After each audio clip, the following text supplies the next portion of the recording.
My name is Ethan. I was only 11 years old when my parents made one decision which they'll regret for the rest of their lives. It all started the day they brought home a dog they thought would become my best friend. Instead, it became my worst nightmare. Before all of this happened, my life felt almost perfect. I loved riding my bike around the neighborhood, dancing in my room, and spending weekends playing board games with my mom and dad. Our house was always full of laughter. My parents absolutely loved dogs. Every time we passed a park, they'd stop just to pet them. They donated to animal shelters, watched dog training videos for fun, and always said our family wasn't complete without a furry companion. I liked dogs too. I just never had one of my own. For years, Mom and Dad promised that one day we'd adopt the perfect dog. Then one Saturday morning, they surprised me.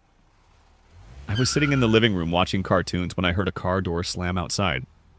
A few seconds later, my mom called out excitedly. Ethan, come outside. We have a surprise. I ran to the front door. The moment I stepped onto the porch, I froze. Standing beside my parents was the biggest dog I'd ever seen. A dog? Meet Rex. I couldn't stop smiling. I slowly walked over and held out my hand. Rex sniffed it for a second before gently licking my fingers. Everyone laughed. That was the moment I thought I'd just met my new best friend.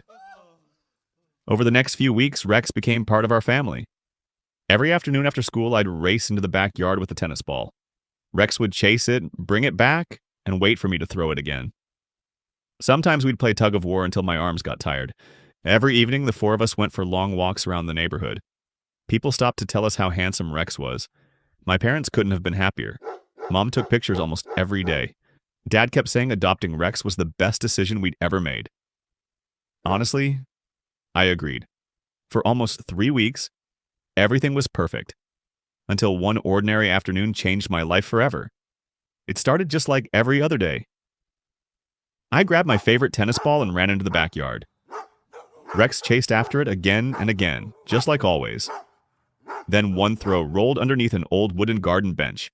I laughed and ran over to grab it. As I bent down, I heard something I'd never heard from Rex before, a low, deep growl. I looked up. His eyes looked different. His body had gone stiff. For a second, neither of us moved. Then, he charged. Before I could even stand up, his teeth clamped onto my arm. Pain shot through my entire body. I screamed as loud as I could. Rex pulled me to the ground and bit into my shoulder. I thought he was never going to stop. Then I heard my dad yelling. He sprinted across the yard and wrestled Rex away from me while my mom dropped to her knees beside me. My shirt was covered in blood. Everything started spinning. The next thing I remember was hearing ambulance sirens. Doctors stitched the wounds on my arm and shoulder. They told my parents I was lucky. None of the injuries were life-threatening. My body eventually healed. But my mind never really left that backyard.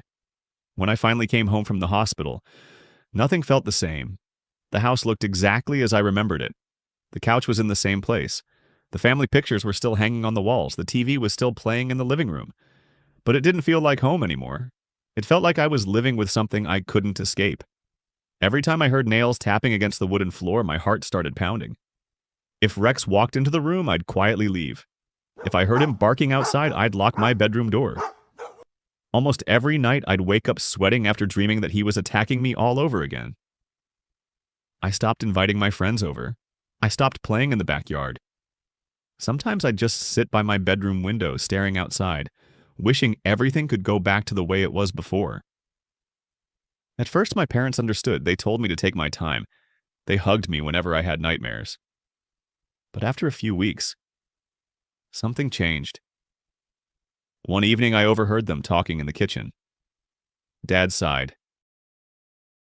We can't keep living like this.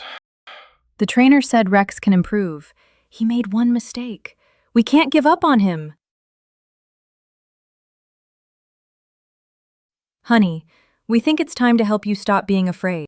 I don't want to go near him. You'll never move on if you keep avoiding him.